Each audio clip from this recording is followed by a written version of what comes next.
What is going on, YouTube? Welcome back to the channel and welcome back to another video. Today we finally have the E46 330 in the garage.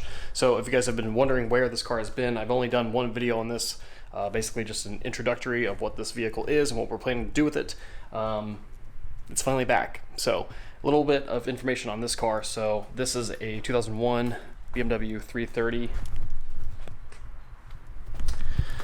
It's got almost 200,000 miles on it, and this is a car that is going to be a big project for the channel. The future of this car is still unknown. We still have a lot of things that need to be fixed on this thing before we either turn it into a track car or just kind of clean it up and daily drive it. I don't know. So the reason why you guys have not seen it lately is because the car had a really bad oil leak. We didn't entirely know where it was coming from, and from what I could tell, it looked like it was coming from the oil pan.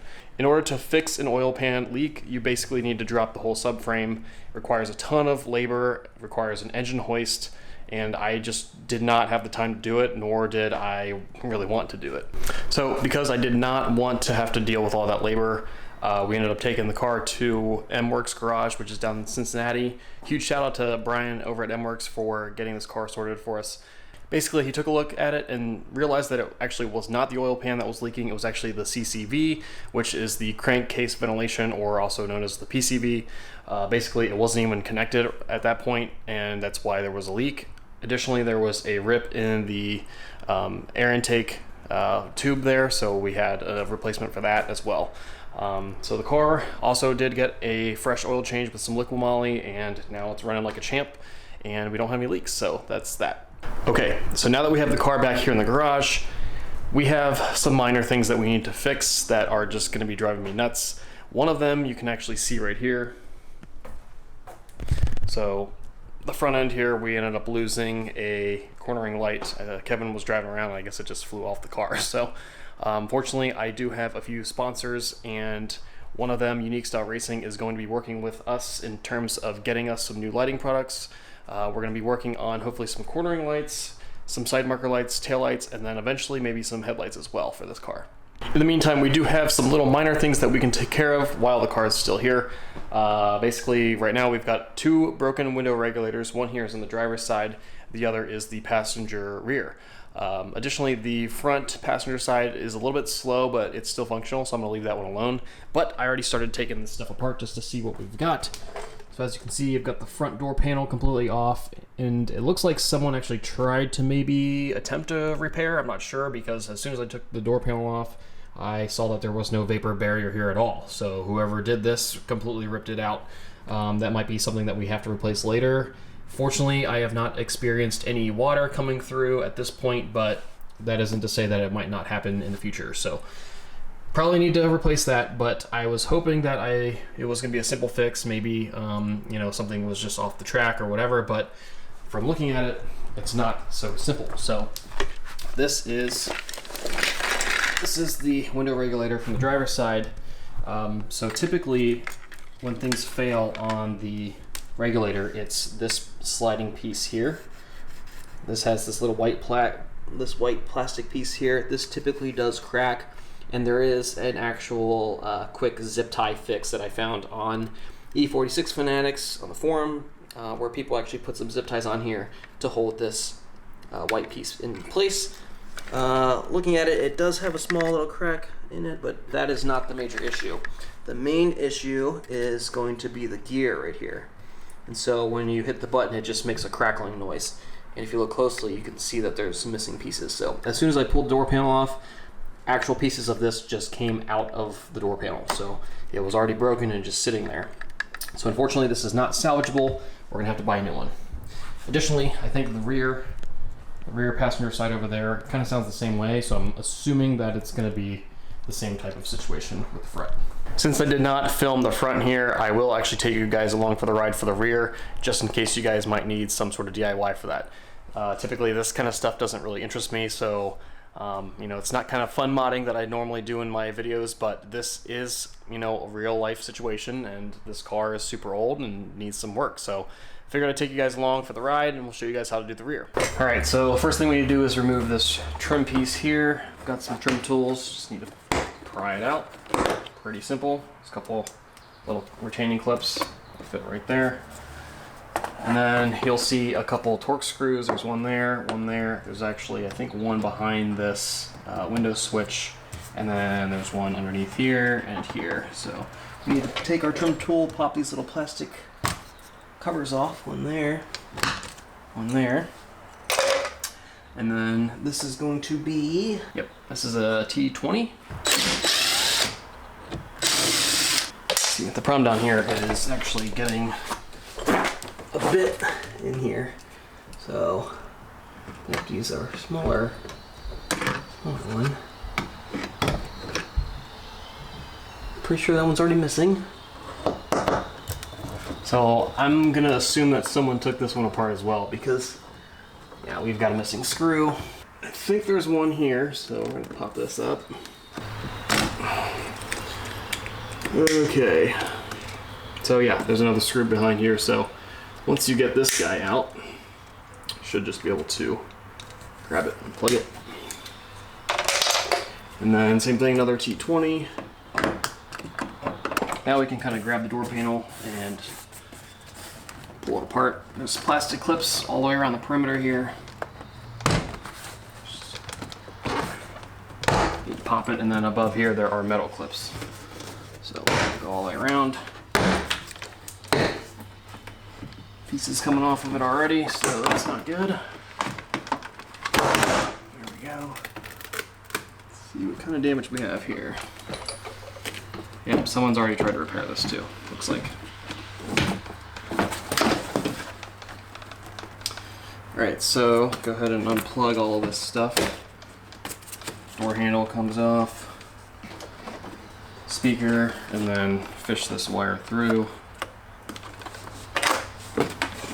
There you have it. So looks like somebody already took this apart, tried to use some electrical tape to put this back together. So all this is going to have to come off. This isn't doing anything. This is coming off. And we basically need to pull all this off. So a better way to have done this would be to take a heat gun or a hair dryer and kind of heat up all this black glue here. It's really sticky. I mean, there's a good chance you might rip it as just foam, but if you heat this up and kind of take some dental floss or something, you can kind of cut it with some dental floss and kind of preserve the majority of this, but it's not looking good. So as you can see, it comes right off. Might have to replace this one too. It's not looking so good.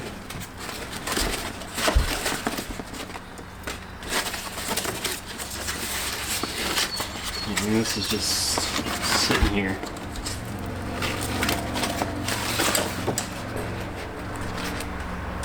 Just gotta be careful. You get this black stuff everywhere. So it's very, very sticky. All right, so now what I'm gonna do is I'm just gonna go ahead and take this motor out. I'm pretty sure this regulator is gonna need to be replaced, probably not salvageable. So I've got a T30 Torx. We're gonna take these 3 bolts out and then take the actual motor off of here. So now you just need to twist this one direction here and it should come right out. So look, yeah, okay. So maybe this could be salvageable, but doubtful. This was completely in a knot. So to remove this completely, just grab the tab here and then you can pull your motor out. The teeth are still okay on here. So I think the motor is still salvageable, which is good, but this is a complete mess. Yeah, that's not how that should look. Pretty sure we need another one of those. So the next step, we've got a 10mm. We're gonna go ahead and remove all of these. 1, 2, let's see, 3. I think there's only 3 screws right here for the regulator that we need to take off. And take the whole regulator out of here. So at this point, the glass will move, as you can see. So we actually also need to remove the glass from the regulator itself. So I'm going to pull this glass down here. So it's riding on the track. If you go down a little further, you can actually see the screw back down inside of here. I'll show you guys. So once you pull the window down, you can actually see here. I'll show you guys this how it moves. So it's riding on this track right here. So there's a bolt, 8mm or 10mm bolt right there that we need to remove. Okay, so this part of the track here has an 8mm bolt that we need to take off. So go ahead and remove that. So there is a nut and a screw. So this is the screw. The nut may fall. Let's go in here and grab out. Take off these 10mm ones. Just want to make sure this is off the track completely. So move the window back up off the track. Yep, just the one. So it should stay in place. I don't think it's going to go anywhere.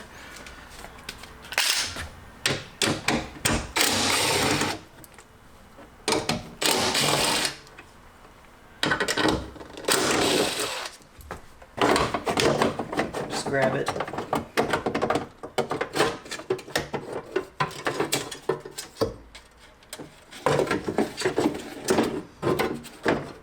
Now we have to figure out how to get this out of here.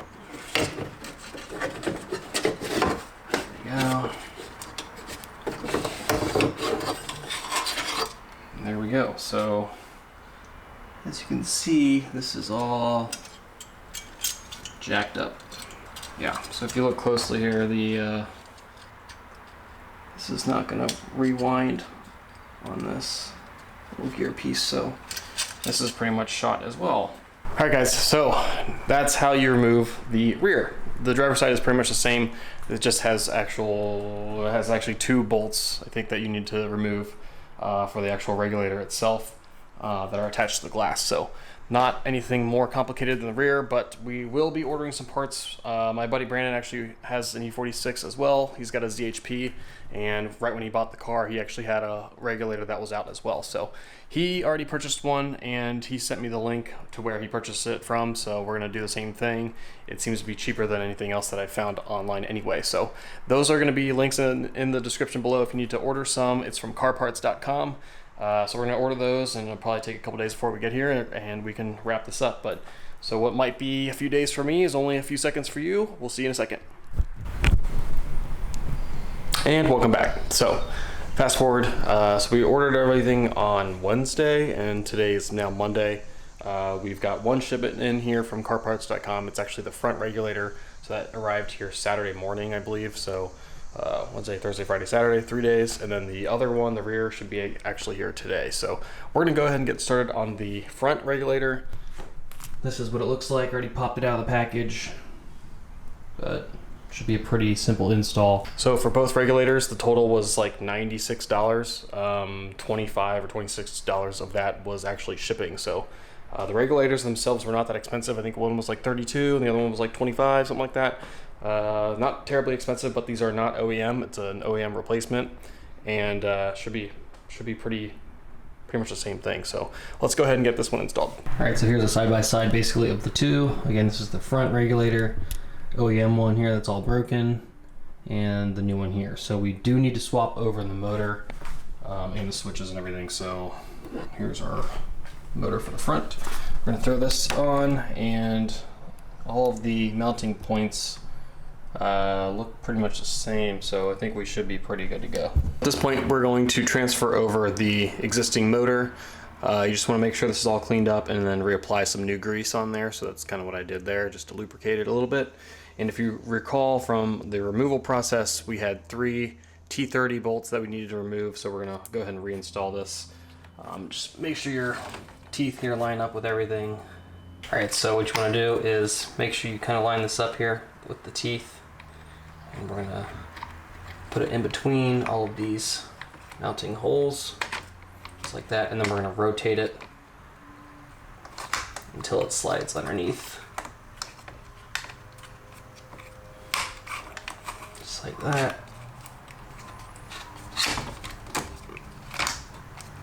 There we go, and then we can go ahead and reinstall our T30 bolts.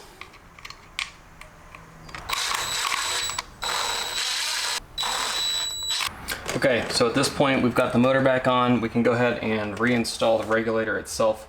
We're gonna basically start by putting the motor in this side. Move all your wires out of the way here.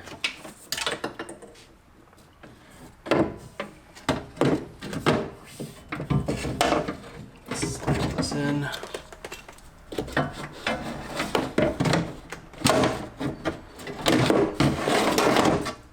Now, kind of get it in a general place. There is going to be some grease on the back of here. Just keep that in mind. There we go. Kind of have to move it around a little bit to get this to come through here and right here. All right, so we've got this side here in place. I'm just gonna go ahead and take our 5 nuts here and just kind of hand tighten it so it doesn't move. Just get one on there and get one on over here. All right, so this side, we can go ahead and move this side into place now. Same thing, slide that up there. Slide that one in there. Just hand tight again. There we go. All right, so once you have all 5 of those in place, go ahead and screw them down. This is a 10mm. And then we can go ahead and plug our motor back in. Just like that. All right, so now we can go ahead and plug our airbag in, so we can grab this yellow wire here again, and it's right here, the connection. And this is the one that's got the little locking mechanism on the top, so you need to plug it in first, just like that, and then push down, it locks it into place. Now that we've got the airbag plugged in, I've just got it sitting here. We're gonna go ahead and take our key, put it in the ignition, turn it on a little bit, and then we're gonna hit the window switch just to kind of move the regulator up. That way we can access our holes that we need to put the screws in that goes through the regulator and the glass itself. It's a good sign, it moves.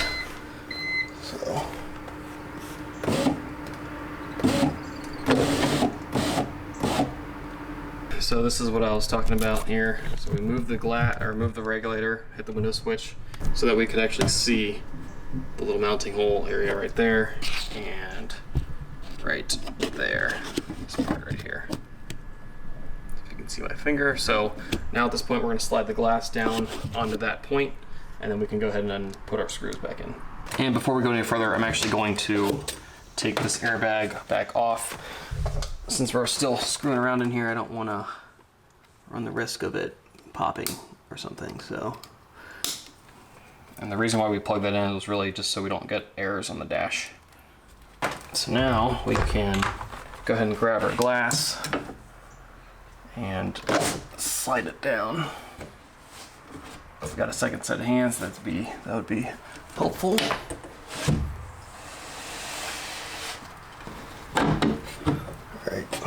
There's one, and there's the other. Okay, so I know that was really hard to see, so I'll pull you in here. So all I did really was I grabbed the glass and I pulled it down, and you can see behind here there's a little red plastic piece that's connected to the glass. If you look way inside of there, you can actually see there's a small lip right there on the bottom. So that will click into place, and then you can actually see, now that our holes are lined up, just like that, you can actually see where we can go ahead and screw that back in. So that plastic red piece is mounted to the glass, and that will slide into this metal channel here and lock into place. So now it's not going to go anywhere. So do that on both sides, and then we can go ahead and tighten those screws down. Okay, so I've gone ahead and put one of these screws in here, as you can see right there. So that's an 8mm screw. So the back side has a nut already built into this little red plastic thing. On this side it actually fell off when I was removing this, so just be mindful of that. So this is the nut and screw. So as you can see, this is the nut that's on the back side built into the red plastic piece. So this just happened to fall off, so not a big deal. I just need to stick it back in there, and it will hold itself in place while I tighten this down. Okay, so once you've got those 2 screws down and tightened, we can go ahead and put our airbag back on. There we go, push it down, and then we can actually mount this back up into its spot here, which goes right here. And we can take our screws, put them back in here. There's 3 of them. So these are 10mm bolts. There's 3 of those. So now that we've got that locked in place, airbag's plugged in, I'm gonna go ahead and turn the car on and see if this thing is all functional.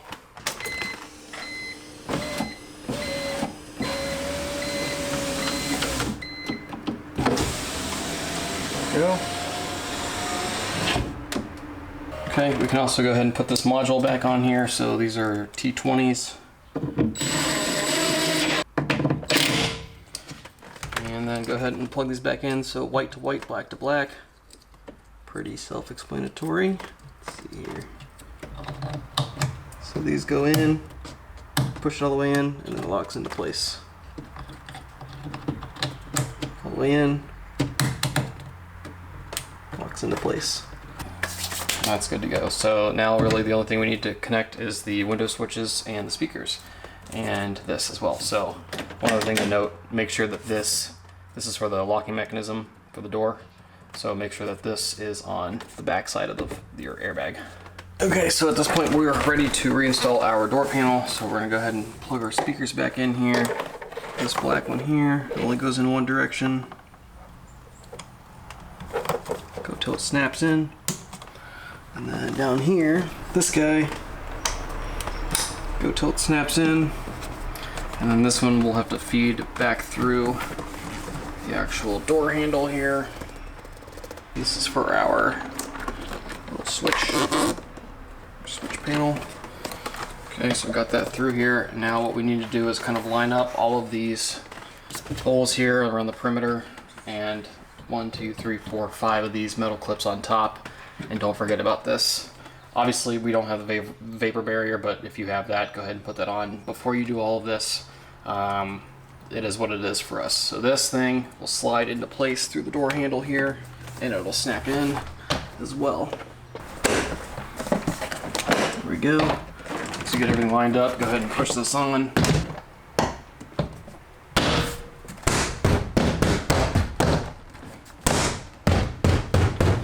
Pounds all the way around, it'll go in.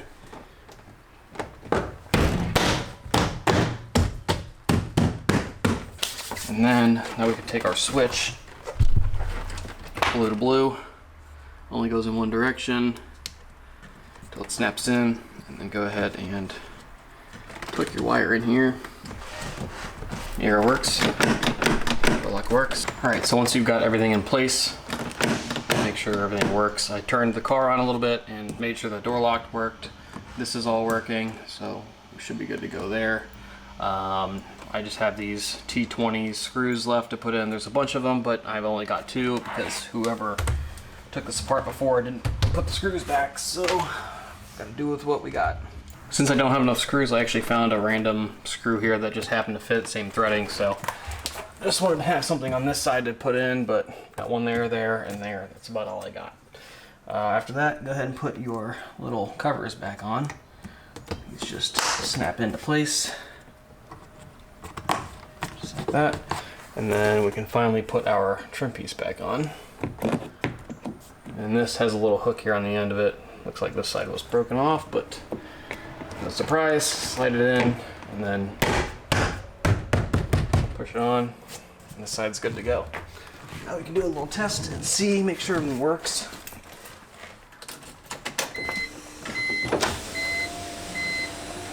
There you have it.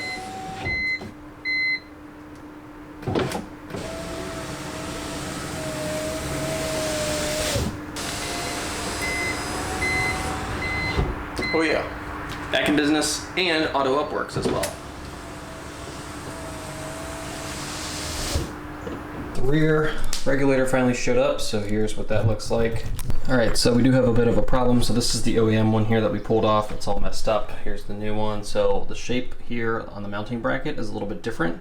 So as you can see, this one with the motor on slides into place. Okay, so this one here, once we mount it on properly, just like that, the holes line up here, but the mounting is different. See, on here it's flat.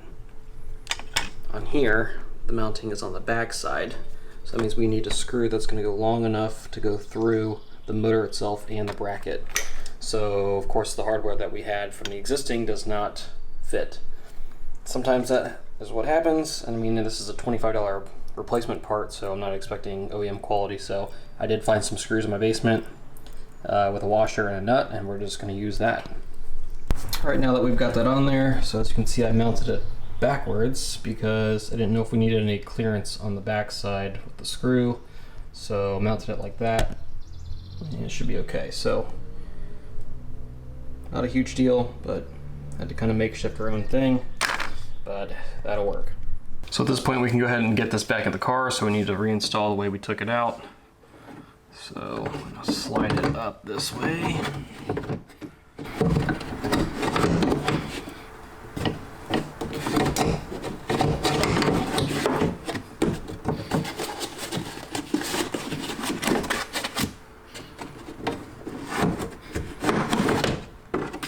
Alright, so we finagled that in there, so this screw needs to go up here in this channel first. That aligned. Alright, so I got this back up in here, so once again, this mounting point has to go through first through this little channel here, and then I'm using our existing 10 millimeter nuts here, one there, and then the third one is over here. So the OEM bracket actually has a mounting screw built into this spot. However, this new one does not. So I just took a makeshift screw that I had, and this happens to just fit nicely. So I'm gonna go ahead and tighten this down. So at this point we can go ahead and test the motor. So I'm gonna go ahead and plug this back in here until it clicks into place. That should be good.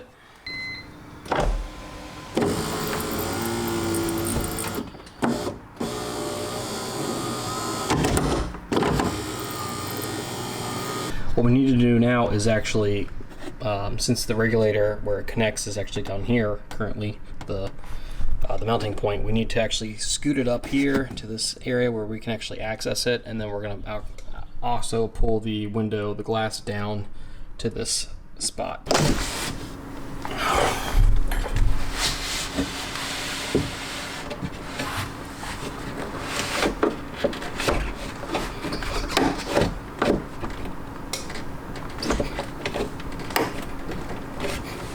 Okay, so now you can actually see, just like somewhere in the front, so when you scoot the glass down, it's got that red mounting plastic on the glass, so once you bring it down, there's actually a small lip right here on the bottom that it will hook onto the metal bracket, and then the top part, you'll see it's got a little stopping point right there.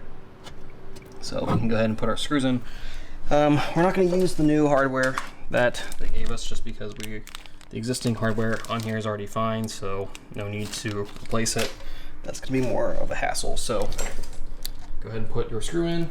All right, and this is the hardware that we've got for that. So once again, we've got the nut on the back side. Just want to go ahead and put that in. We'll drop it a couple times. There we go.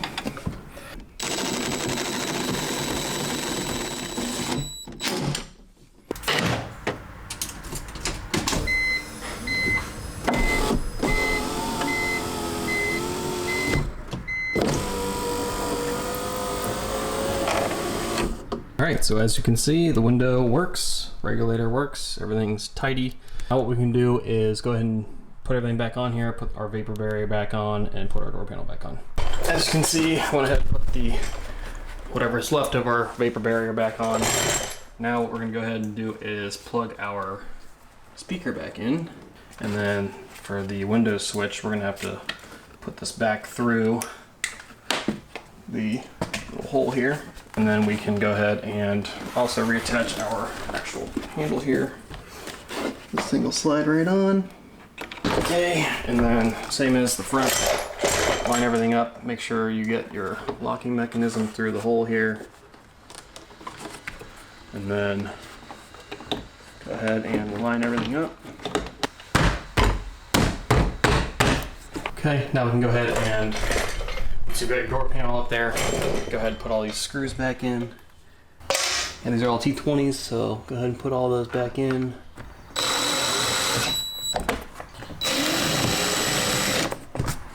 So door panel's back in here. All right, now we can go ahead and put our switch back in. Tuck our wire back down in here. There we go. And then we can finally put our trim piece back on. And just like that, we're done. All right guys, and just like that, we are all finished with the window regulator install for the front driver's side and the passenger rear. I know not a really glamorous installation, modification, whatever you want to call it, but this is a 2001, so it's a pretty old car, and I'm actually surprised that the other two windows haven't conked out yet. I think the passenger front might have a problem at some point. It's a little bit slow, but other than that, pretty simple install for the most part. If you guys need to purchase these parts, I will put links in the description below. I'm not sure that I would recommend buying the rear just because, you know, it's not a complete plug and play. I had to use a couple of my own screws, but for 25 bucks, I mean, can't really beat it. So links will be down in the description below. If you guys have any comments, questions, or concerns, please let me know. We will have a couple modifications coming for this car from my partners over at Unique Cell Racing, so be on the lookout for that. Thanks for watching. We'll see you guys later. Take care.